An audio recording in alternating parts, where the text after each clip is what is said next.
The old way of creating content is dead. If you want to create content that actually grows audiences, builds authority, and drives real business results, you need to know what's actually working right now. I've spent the last decade helping brands make millions through content.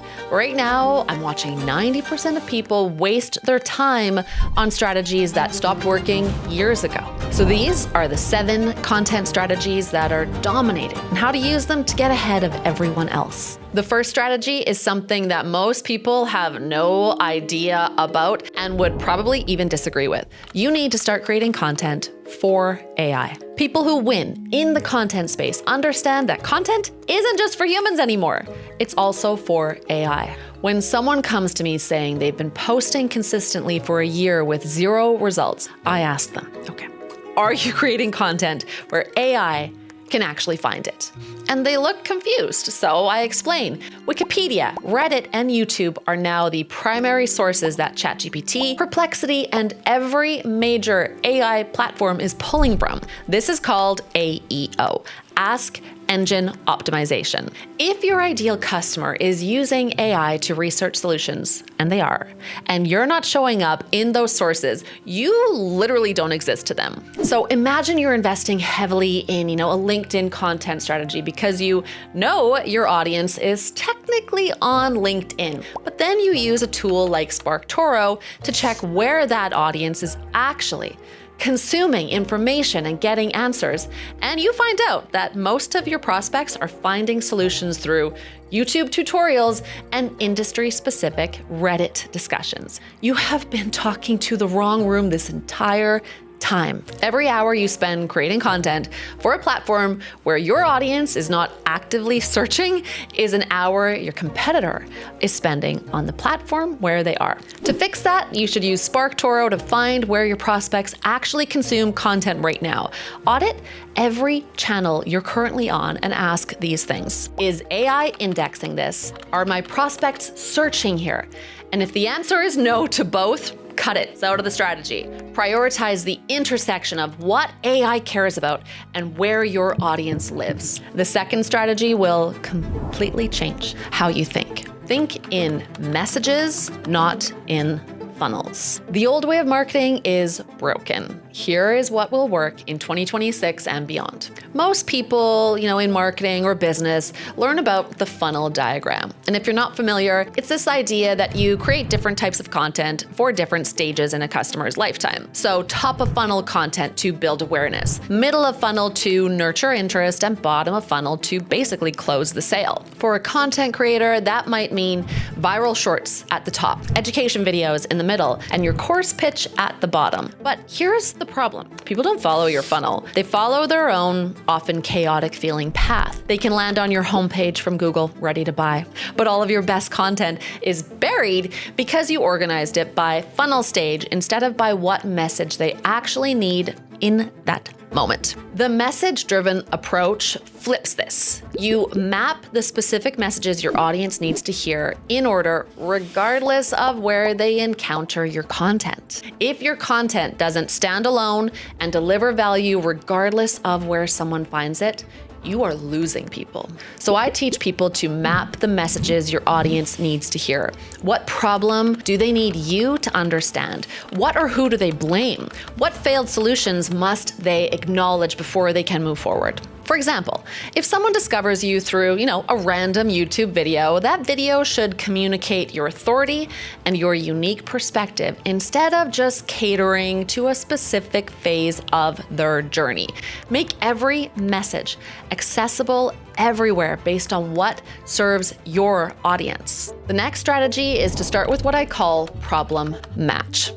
If you want to sell more, stop pitching and start mirroring. This is the mistake I see more than any other. Imagine this, a homepage that opens with credentials, years of experience, impressive results, and all the accolades. Technically impressive, but with no explanation of the problem their prospects are going through and how to solve it. Now, Imagine that same page rewritten to start with, your growth has stalled, you're working harder than ever, but your profits aren't growing, your team is burned out, and you don't know what to change first. Same business, but now the person thinks, okay, this brand gets it. They understand what I'm going through. For a content creator, this might be starting your video with, you've been creating content for months and nobody's watching, instead of, hi, I'm a content strategist with 500,000 subscribers. Before you can sell a solution or build an audience, you have to prove you understand the specific problem your audience is facing in their exact language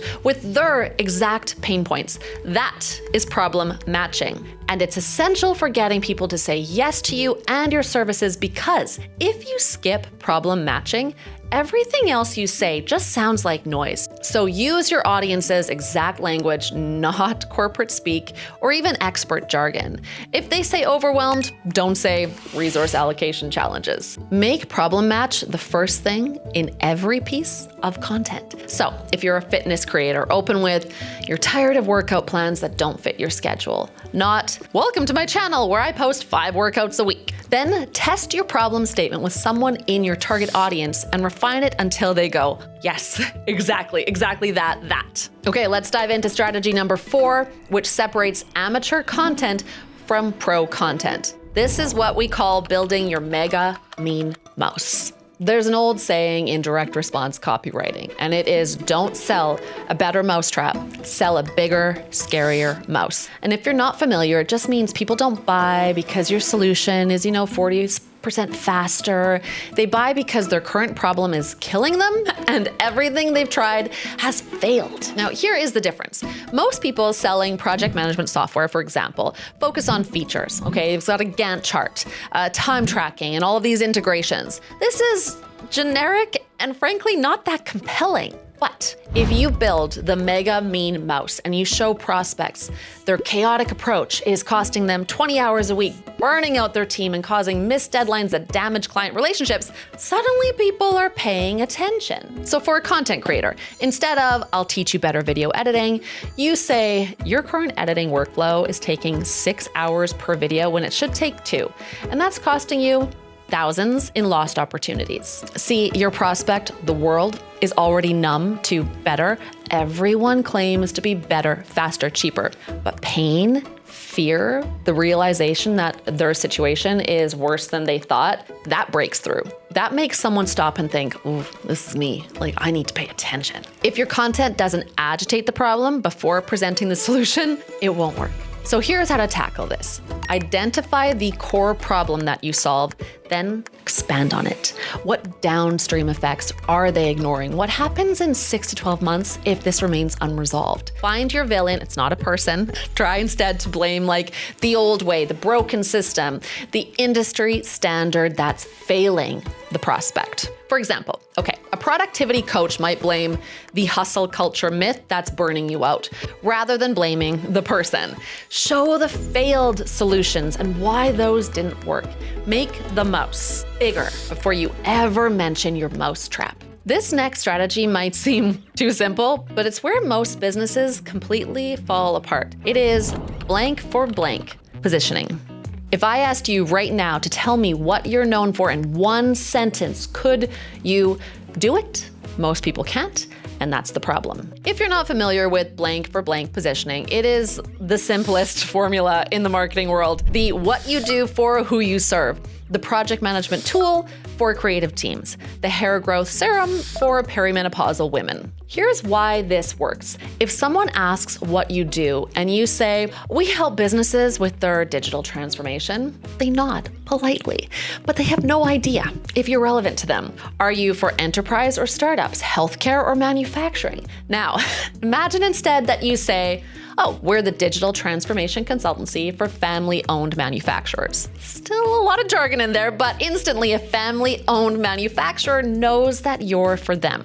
everyone else knows, oh, it's not for me. And that clarity is absolute power. For a content creator, this might be the YouTube growth strategist for personal finance creators instead of I help people grow on YouTube. Without very clear positioning, your content just tries to speak to everyone and ends up speaking to no one. You are generic and forgettable, and we can fix that. When you nail blank for blank, your content has teeth. You're not just another option. You are the option for a specific group with a specific need. You stop competing with 10,000 brands and start competing with maybe 5. Start with what you do in simple terms, then get specific on who it's for. So not just businesses, but creative agencies or remote teams based in Pakistan. Then combine them. The what you do for specific who. Test it. Can someone immediately know if they're your customer? If they hesitate, you're too broad, go more narrow. For example, the meal prep coach for busy moms who hate cooking is so much clearer than I teach healthy eating. Put this positioning everywhere, your homepage, your bio, every piece of content. Here's strategy number 6, and it might be the most important. Make your content personality driven, not product driven. The more your content sounds like a product, the less anyone believes it. I see this constantly. A CEO tells me they don't want to be on camera because they're not comfortable or not polished enough. Meanwhile, their competitors are on LinkedIn and YouTube every week, showing their face, sharing opinions, telling stories about what they've learned over time. Guess who's winning? The one willing to be a person with a real personality and opinions. There's a reason people like Dan Martell have massive audiences in the educational content space. It's not because his products or services are necessarily better. Love you, Dan. It's because he consistently shows up like a real person. This is good for brands. For content creators, this means showing your actual process, your mistakes, your behind the scenes, not just these polished, perfect final results. Trust is the currency of modern business, and you cannot build trust with faceless corporate content or overly polished perfection. When people can see who you are, hear how you think, and understand your perspective, they start to feel like they know you. And people do business with people they know and like. Stop trying to be perfect. People relate to real, not polished. Share first-person stories about what you learned the hard way and the mistakes you made. For example, instead of 5 tips for productivity, try I wasted 3 years on productivity systems that failed. Here's what actually worked. That is how you build a point of view that people care about. This last one goes against everything you've been taught about content strategies. Prioritize quality over frequency. Every content guru tells you to post every day, stay consistent, show up no matter what. But posting less could actually get you better results. Here's what most people don't understand about algorithms. They're not counting how many times you post.